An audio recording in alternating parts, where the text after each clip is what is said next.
Hello everyone, welcome to Gagan's virtual classroom.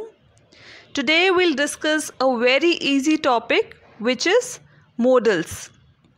In this video we'll discuss what are modals, what are its features or characteristics, how is each modal used, and the modals that we'll take up in this video are can, could, may, might, will, would, must, should, ought to, shall, dare, need not, have to, used to. And in the end, we'll also take up an exercise where we'll practice using modals. So let's get started.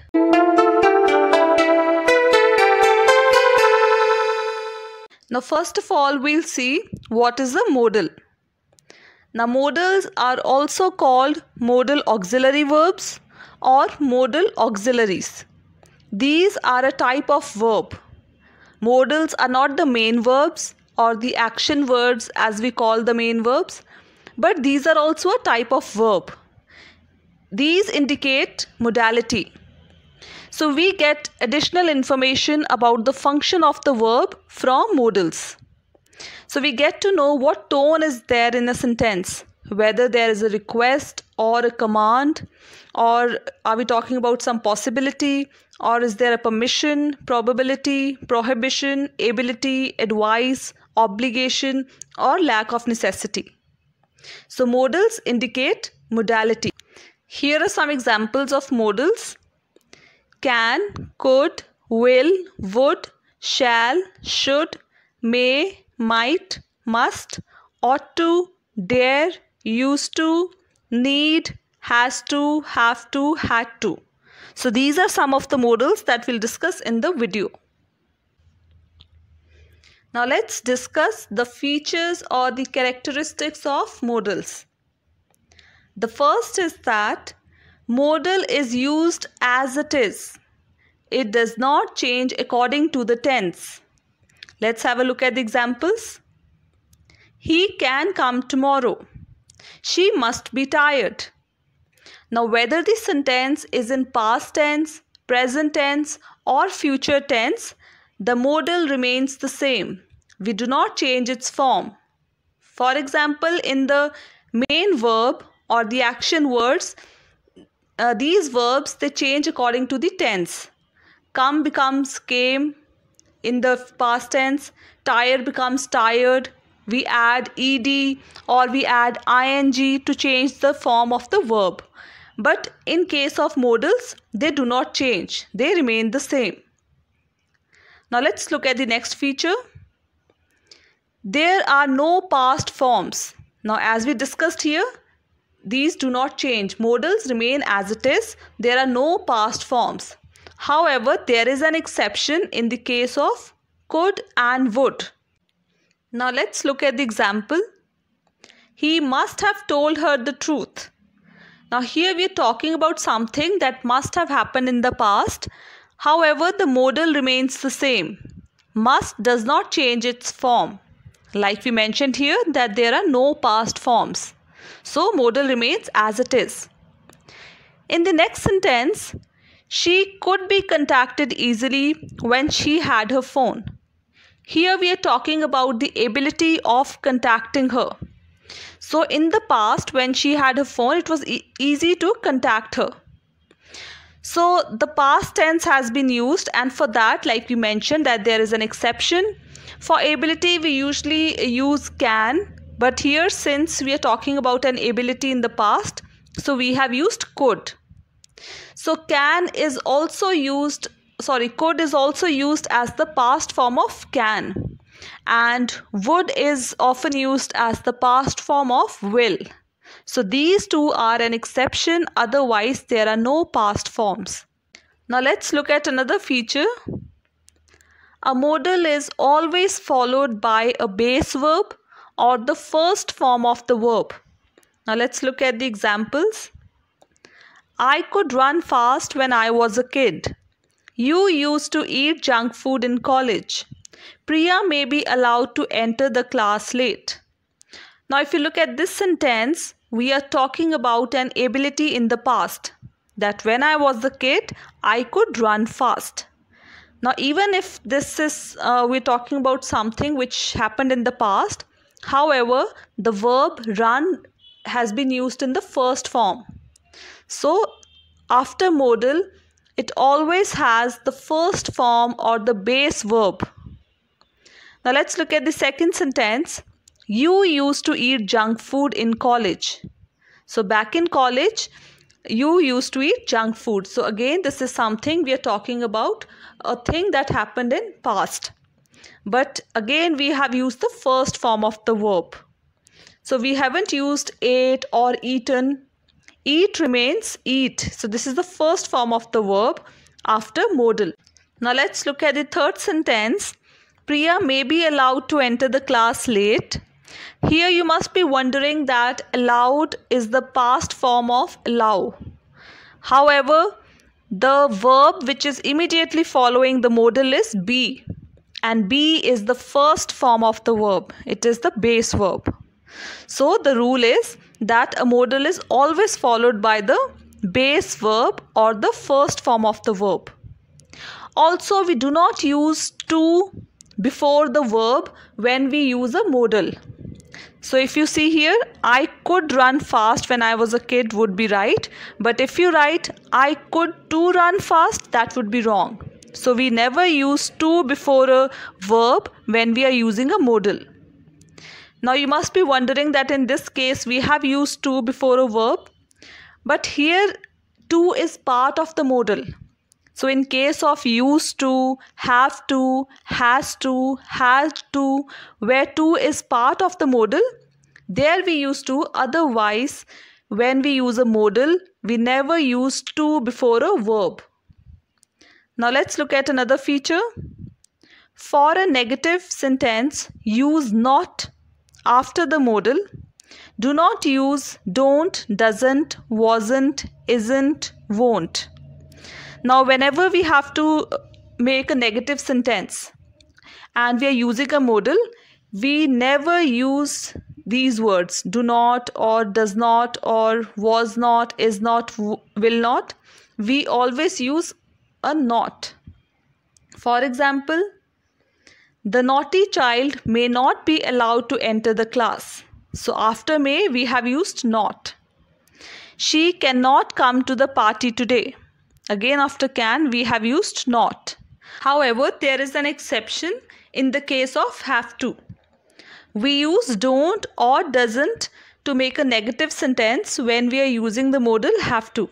For example, you don't have to wait for them, or she does not have to wait for them. Now we'll discuss the usage of each modal one by one. First, let's see the use of can. Can is used when we have to talk about an ability or to seek a permission, or we are talking about a possibility, or we are giving a suggestion. In these cases, we use can. Let's look at the examples. When we are talking about an ability, I can play guitar. Or to seek permission, can I borrow your book please? Or we are talking about a possibility. Playing with fire can be dangerous. Or if we are giving a suggestion, you can bring your friends along if you want. Next, we'll do the use of could. Now again, as in can, could is also used to seek permission, to express a possibility, or to talk about an ability in the past. Now let's look at the examples. Permission. Could I please get a chance to speak? Possibility. There could be a bomb in the car. Ability in the past. I could walk fast when I was wearing sneakers. Next, we'll see the use of may. May is used to seek formal permission, again to express possibility and for wishful thinking. Let's look at the examples. May I come in, ma'am? The sky is overcast. It may rain today. So there is a possibility. Since the sky is overcast, so it may rain. Wishful thinking. May you get what you want. Next, use of might. Might is used to express possibility or probability, and again possibility in the past. It might rain today. I might want to take a break from work. She might have wanted to go fishing yesterday. Might is also used to seek a permission very politely. Might I suggest something? Now let's discuss the use of must and must not. So must is used when there is a strong obligation. We must obey the rules. Or when we are talking about a logical conclusion. Reena has walked 10 miles continuously. She must be tired. Now it is a logical conclusion that since Reena has walked 10 miles, it is thus concluded that she must be tired. And we are talking about prohibition. We use must not. You must not smoke in the hospital. This is not allowed. Now let's discuss the use of should and ought to. These two modals are used when there is an obligation, when we are obliged to do something. We should respect our elders. We ought to respect our elders. Also, we use should and ought to when we have to give an advice or when it is the right thing to do. We should eat nutritious food. We should not hurt others. We ought to take medicine on time. We ought not to disobey our elders. Now here we need to keep this in mind that when we use not to make a sentence negative, we always use not after the modal and before the verb. However, there is an exception in the case of ought to. In ought to, we use not between ought and to. So when we make a negative sentence using the modal ought to, we write we ought not to disobey our elders.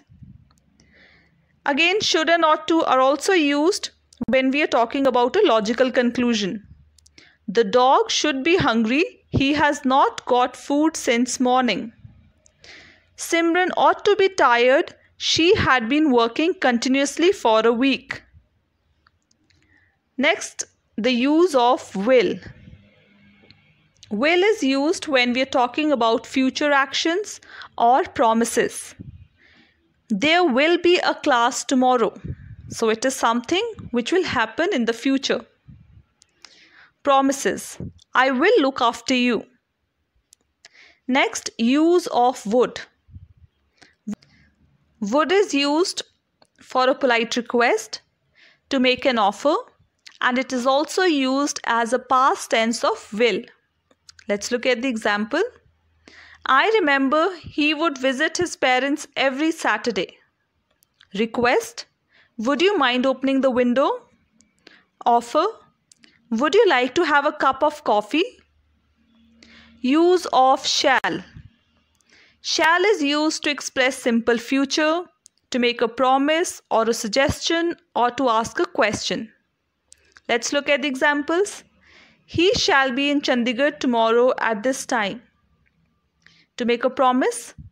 I shall help you with your studies. Suggestion. Let's play, shall we? Question. Shall we play? Now, there's a point to be noted here that when we use the modal shall and we are making a suggestion or we are asking a question, we use it only with the first person. The pronouns would be I or we.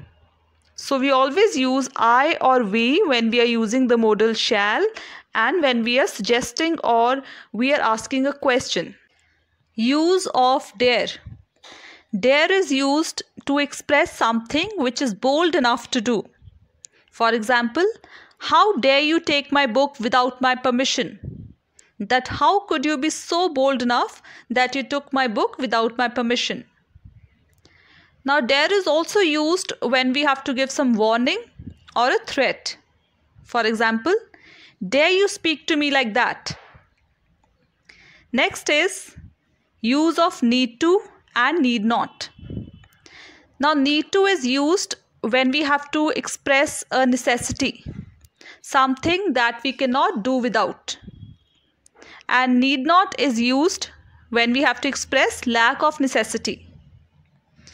Now, for example, you need to visit the doctor to get your disease diagnosed. So it is something which is needed. We cannot do without it. The child needs to drink more milk. Now, need not, it is used to express lack of necessity. Students need not bring their water bottles as water would be served by administration. So students, they do not have to bring water bottles. It is not needed as water would be available. So there is no need, there is no necessity of getting water. So this was the use of need to and need not. Next, we'll discuss use of have to, has to and had to. These are used when we have to express a compulsion. For example, you have to take the eligibility criteria of the candidates into account before making the final selection. So it is something which is needed. It is compulsory that we have to take the eligibility criteria of the candidates into account. He has to paint the entire area. They had to come daily. So it was a compulsion that they had to come daily. And to make the statement negative, we use don't, does not or did not before have to. So that expresses absence of compulsion. We don't have to visit the school. The documents would be verified online. So since the documents would be verified online, there is no compulsion, there is no need for us to visit the school. He doesn't have to paint the whole room. They did not have to come daily. Now, use of used to. The modal used to is used when we want to express something which is done or experienced in the past but not anymore. For example, I used to cycle a lot when I was a kid. So as a child, I used to cycle, but I don't do that anymore. Used to is also used to express something familiar or routine. For example, he is used to working late at night. So this is something that he has got used to. He is in the habit of working late at night. Let's practice using modals in a sentence. Let's look at the first sentence. Ravi dash run fast if he wants to win. Now, depending upon what we wish to express through this sentence, we could use any modal here. However, when we have options, we have to select out of these options only. Now, let's see which option would be best suited for this sentence. Now, first, let's look at used to. Used to is used when we want to express something which is a routine or something that has become a habit. If we put used to in this blank, it becomes Ravi used to run fast if he wants to win. Now there is a condition that this thing will happen if he does this. So it is something which will happen in future. However, used to is used when we have to convey something that happened in the past and it does not happen anymore. That means used to is not the correct option. Next, if we use can. Ravi can run fast if he wants to win. Now this is an ability. It may fit in, but it is not as suitable as must.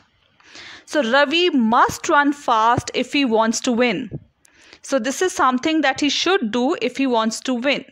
So we know that the correct option would be must. Now let's look at the second sentence.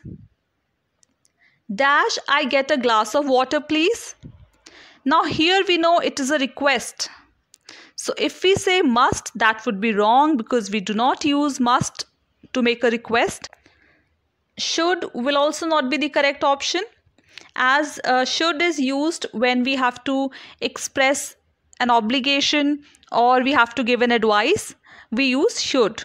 But here it is neither an advice nor we are expressing an obligation. So should would be the wrong option. So the correct option would be could. Since we know that could is used to make polite requests. Could I get a glass of water, please? Now let's look at the third sentence. Simmer dash write with both her hands. The options are ought to, can, and have to. Now if we use ought to means it is an obligation that Simmer has to use both her hands to write. Now depending upon what meaning we wish to convey through this sentence, we can use either any of these three. For example, if we use ought to, it might mean that Simmer is going for a competition where she has to use both her hands to write. So ought to would also be correct. If we take can, for example, Simmer can write with both her hands. That means she has the ability to write using both her hands. And if we use have to, that would mean that it is a compulsion that she has to use both her hands to write. So again, maybe there is a competition where she is required to use both her hands. So it depends entirely on the meaning we wish to convey. However, if such a situation arises in the examination, you should go for the option that looks the most suitable, as in the situation which is most likely to happen.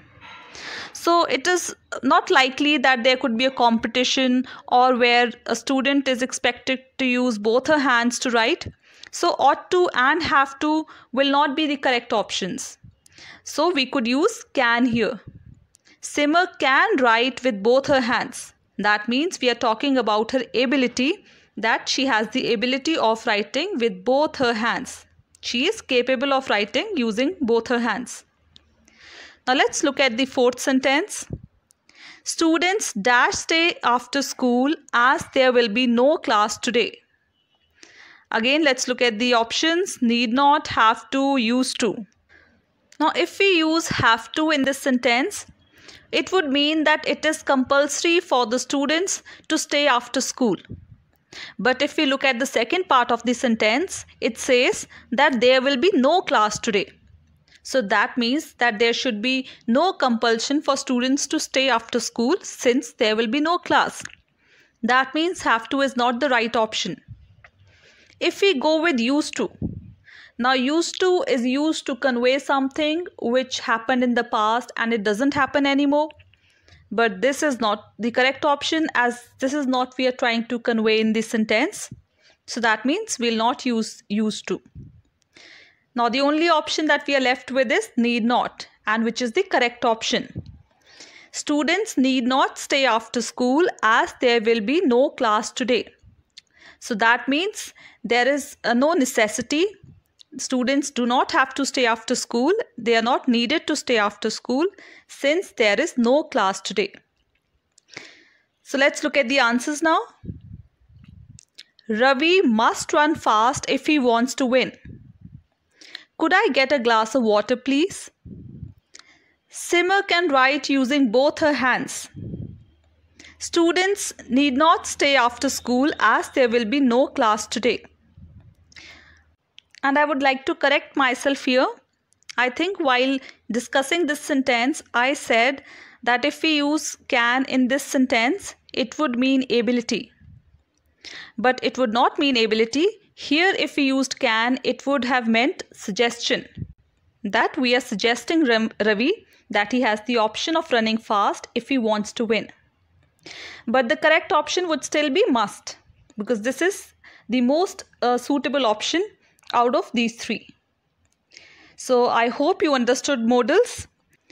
और इसी topic की explanation Hindi में भी बनाई जाएगी, वो video भी जल्द ही अपलोड की जाएगी एंड उस वीडियो का लिंक नीचे डिस्क्रिप्शन बॉक्स में दिया जाएगा. अगर आपको ये सेम वीडियो हिंदी में देखनी है तो आप उस लिंक को क्लिक करके वो वीडियो देख पाओगे. And if you have any doubt or any suggestion related to this topic, please write in the comment section below. Thank you.